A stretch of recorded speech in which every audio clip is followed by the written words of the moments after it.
So I am in my Palermo apartment. I will give you guys just a mini tour. My place is a little bit of a mess, but here's my room. Another bedroom, but what's really great about this is this patio that overlooks this beautiful part of Palermo. So we are going to eat.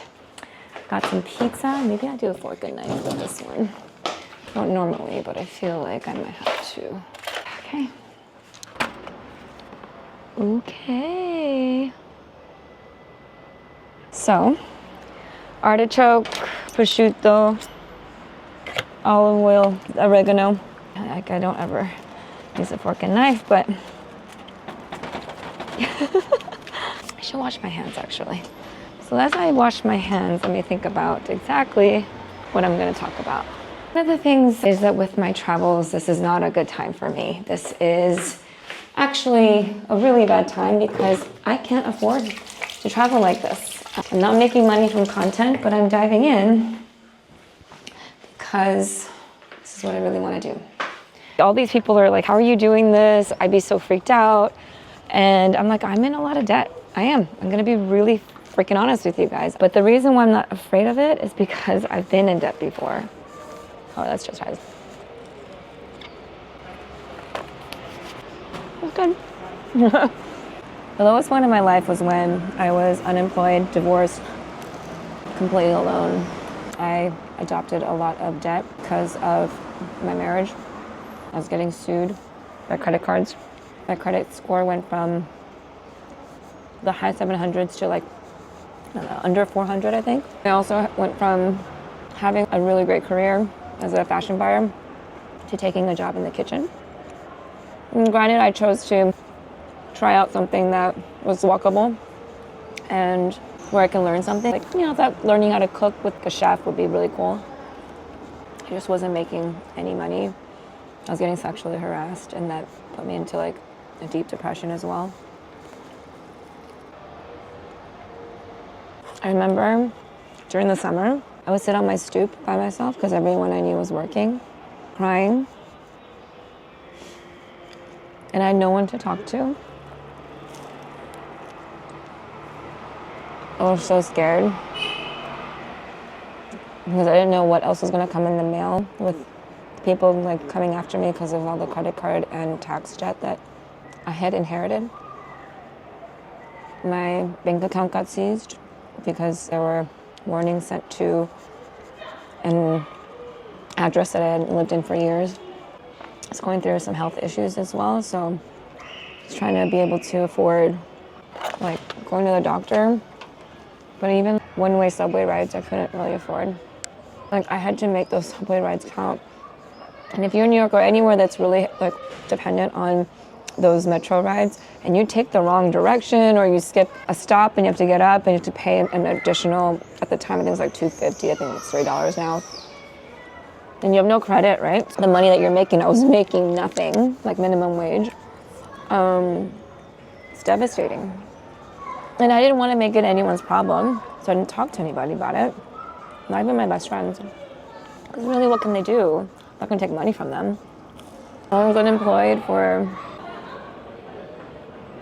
7 or 8 months. Unemployed, broke, in debt. The divorce itself wasn't even the hard part. It was everything that came after. And I also I couldn't go out because I couldn't afford it. So I had to distance myself from my friends who didn't understand why I was distancing myself because I couldn't tell them. I guess I could, but like I didn't want to be a charity case. I was like, I'm gonna get a job, I'm gonna fix this, I'm gonna figure it out, and after that I can tell them what was going on. I was also in a new relationship that was like great until I lost my job. So it was kind of really challenging trying to navigate around that. The reason why I'm sharing this is going back to why I'm doing what I'm doing. One, life is too short, right? I've already covered that. The other is, I know I'm gonna be okay. If I've been through that, I can get through these things that I'm going through now. But I got out of all of my debt March of 2020, right before the pandemic.